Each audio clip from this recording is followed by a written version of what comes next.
All right, let's talk about a strategy that can take one of the biggest headaches for any options buyer and actually turn it into your best friend.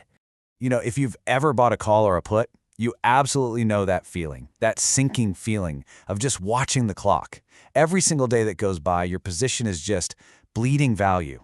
Well, that silent killer actually has a name. It's called theta, or as you probably know it, time decay.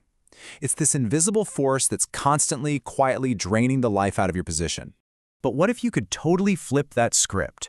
I mean, what if you could turn the tables and make that time decay work for you instead of against you? And that, right there, is where the calendar spread comes into play. It's a strategy designed from the ground up to do one thing: profit from the simple passage of time. In fact, you'll also hear it called a time spread. And honestly, that name tells you everything you need to know about what makes this thing tick. Okay, so how do you actually build one of these? Well, it's probably a lot more straightforward than you think. You just buy an option with an expiration date that's way out in the future. At the same time, you sell another option that expires much, much sooner.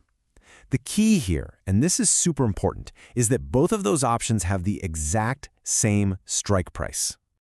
All right, now let's get a little more specific. We're going to zoom in on one version of this strategy that's perfect for a very particular view of the market.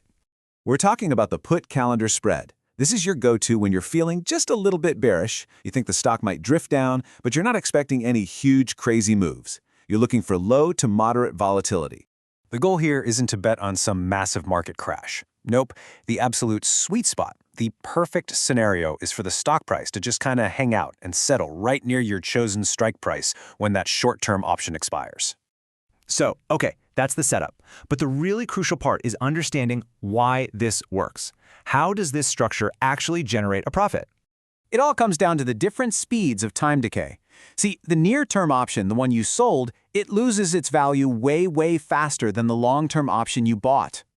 Let's put some numbers on this to make it real. Imagine that short-term option is decaying at a rate of, say, negative 0.18 price per day, or PPD. That means it's losing 18 cents of its value every single day. Now compare that to the longer-term option you own. That one's decaying much more slowly, maybe at just 0.04 PPD. And that difference, that gap between the fast decay and the slow decay, that's where your profit comes from. And this chart really illustrates it perfectly. Look at that steep red line. That's the short-term option. See how it just takes a nosedive as it gets closer to expiring? But the blue line, the long-term option you bought, is holding its value much, much better. That growing gap between the two lines, that's your profit engine at work. So let's pull back for a second. This whole concept really encourages us to rethink our relationship with time when we're trading. So what are the key takeaways here? First, calendar spreads let you turn theta into your biggest ally. A put calendar is your play for a slightly bearish view when you expect low volatility. You profit because the short-term option you sold decays way faster than the one you bought. It's a defined risk strategy, and it doesn't tie up a ton of capital. But the most important thing is this: success is all about where the stock lands at a specific time, not just which direction it went. And that leaves us with a final thought to chew on. If you can actually make money when a stock essentially goes nowhere, how does that change the way you see the entire market? Mastering time decay, well, it's not just about one new strategy. It really opens up a whole new dimension of trading possibilities.